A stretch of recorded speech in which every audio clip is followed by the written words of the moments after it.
തിരുവോണ നാളിലെ സദ്യയിൽ പ്രധാനികൾ പച്ചക്കറി വിഭവങ്ങളാണ്. കേരളത്തിലേക്ക് പച്ചക്കറി എത്തിക്കുന്ന തമിഴ്നാട്ടിലെ കേന്ദ്രങ്ങളിൽ പച്ചക്കറികൾക്ക് വില ഉയർന്നു തുടങ്ങിയിട്ടുണ്ട്. മധ്യ കേരളത്തിലേക്ക് ഏറ്റവും കൂടുതൽ പച്ചക്കറി എത്തുന്ന അതിർത്തി ജില്ലയായ തേനി ചീനമന്നൂരിലെ ഒരു ലേല കേന്ദ്രത്തിലെ കാഴ്ചയിലേക്കാണ് ഇനി.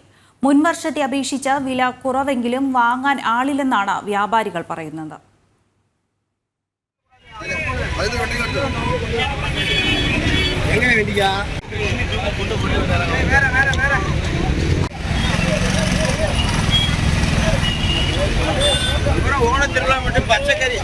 തോട്ടങ്ങളിൽ നിന്നും പയറും വെണ്ടയ്ക്കായും പടവലവും പാവയ്ക്കായും ഉൾപ്പെടെ വിവിധയിനം പച്ചക്കറികളാണ് ഈ വാഹനങ്ങളിൽ അത്രയും എത്തുന്നത്.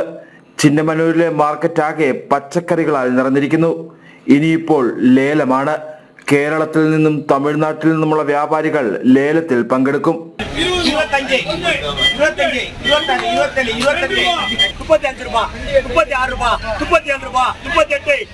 2 ദിവസം മുൻപ് വരെ മിക്ക പച്ചക്കറികൾക്കും 20 രൂപയിൽ താഴെയായിരുന്നു മൊത്തവില. മുൻ വർഷങ്ങളിൽ ഒരാഴ്ചയ്ക്ക് മുമ്പേ തമിഴ്നാട്ടിലെ കമ്പോളങ്ങളിൽ പച്ചക്കറിക്ക് വില കുതിച്ചുയരുമായിരുന്നു. എന്നാൽ ഇത്തവണ അതുണ്ടായില്ല. ബുധനാഴ്ച മുതലാണ് തമിഴ്നാട്ടിലെ പച്ചക്കറി വിപണി അനങ്ങി തുടങ്ങിയത്. ஒரு நாள் மட்டும் தான் விலை இருக்கு. நேற்று முந்தா நாள் இதே பயிர் 10 ரூபா போய், இன்னைக்கு 40 போய், 40 42 போய். இன்னும் ஒரு 2 நாள் கழிச்சு பழையபடி அது ரிவேர்ஸ் ஆயிடும். பெருநாளோட வேகத்தினால இப்போ இன்னைக்கு 40, நான் இன்னும் ஒரு நாள் இல்லை அடுத்த ஒரு நாள் அவ்வளோதான். പിന്നെ പലപടിയും 10 രൂപയ്ക്ക് എല്ലാം പോയി, വില കുറച്ചായി. തമിഴ്നാട്ടിലെ ലേലകേന്ദ്രങ്ങളിൽ പച്ചക്കറി വില ഉയർന്നു തുടങ്ങിയതോടെ കേരളത്തിൽ സാധാരണക്കാരന്റെ കൈയത് പൊള്ളിക്കാൻ സാധ്യതയുണ്ട്.